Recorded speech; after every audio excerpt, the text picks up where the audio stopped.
Aloha guys, welcome to another edition of Atort Tutorials.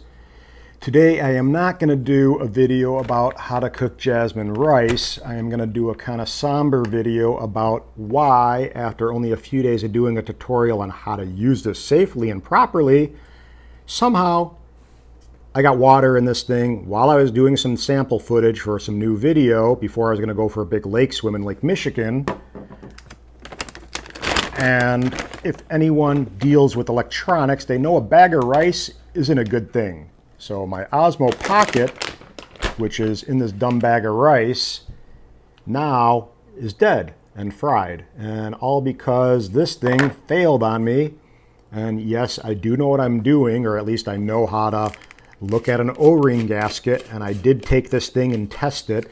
And one of the things I left out, which I shouldn't have left out, and I apologize for it, but if anyone does decide to buy this, and I'm going to return it, I already set up a case. I got a case number to send this thing back and get a credit in my account because I'm done with taking this thing in the water. It's not worth it to me.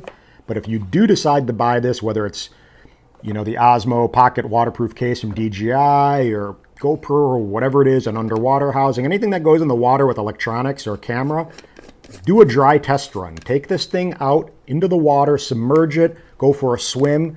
See if anything leaks. Throw a piece of paper towel or toilet paper in it. See if there's any kind of moisture to it. But regardless, as I said, see, because this thing is literally 7 days old. If that, as you see, it's brand new. It's perfect. The O-ring is perfect. The integrity of everything seems to be fine. I would have no reason to say there's something wrong with the case.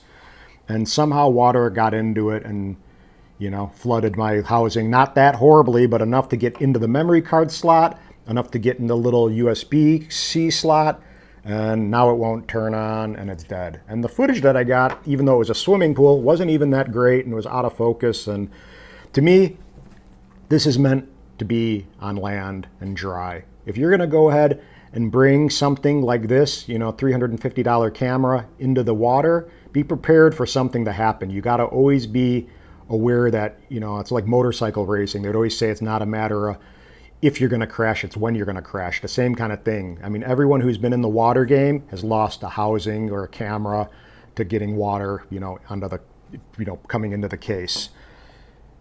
So if I'm going to go ahead and spend the money, I would rather go and buy a Hero 7, buy something like a GoPro, buy the DJI Action Cam, do something.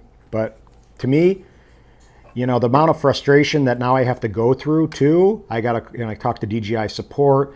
They had no idea what I was even saying. I had to repeat myself. They're really pretty miserable, in my opinion, to deal with. So I have to now, send this back. I told them I didn't want it anymore. I literally bought it 7 days ago, so it's basically brand new within 14 days of the return policy. So I said I want a credit to my account for this. And now I got to be concerned that they're not going to try to ping me and make me use my, my shield protection plan that I bought for something that I didn't cause. They don't seem to understand the water game.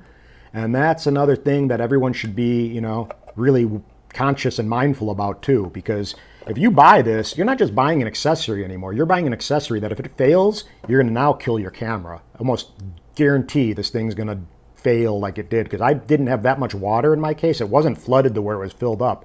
There was just maybe a tablespoon of water in there, and by the time it just kind of got into the ports, it fried this thing.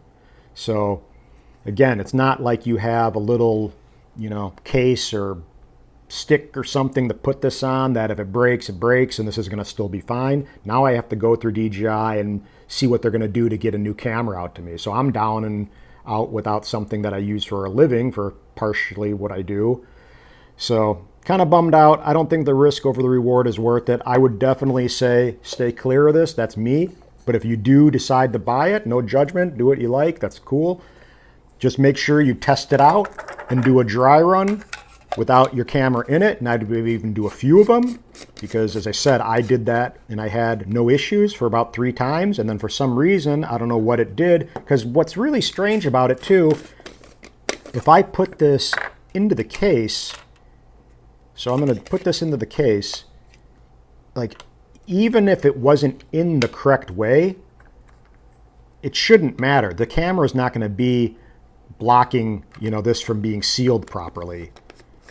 So something, again, went wrong to where water got in. I don't know where it got in, but I'm left to deal with this. And again, after doing a tutorial just a few days ago, I felt it was mandatory, of course, to do a follow-up video telling you that, God, I just toasted my pocket and hot pocket. So anyway, totally frustrating little day, not just because of this. Got a lot of stuff going on like we all do, but could be worse.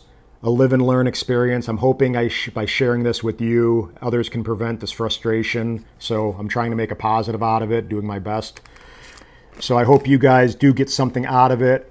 So you know what my intentions are. I'm going to return this and hopefully never see it again, get my money back. And hopefully DJI does well by me and does right by me and takes this back without pinging my shield protection plan and just swaps this out. Because again, you know, even there I got water on it. There's still apparently water in this thing.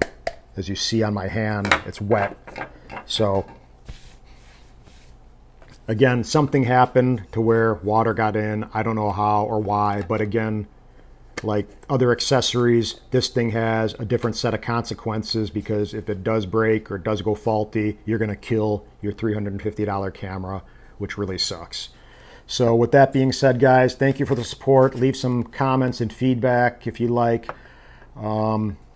Just kind of figuring all this out with YouTube. I appreciate the love and support. Aloha, peace, and again, just, you know, learn from my mistakes. That's what we're here for.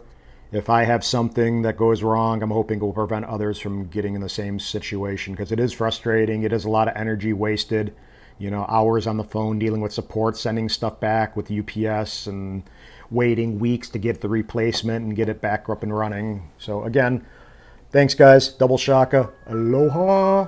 Peace.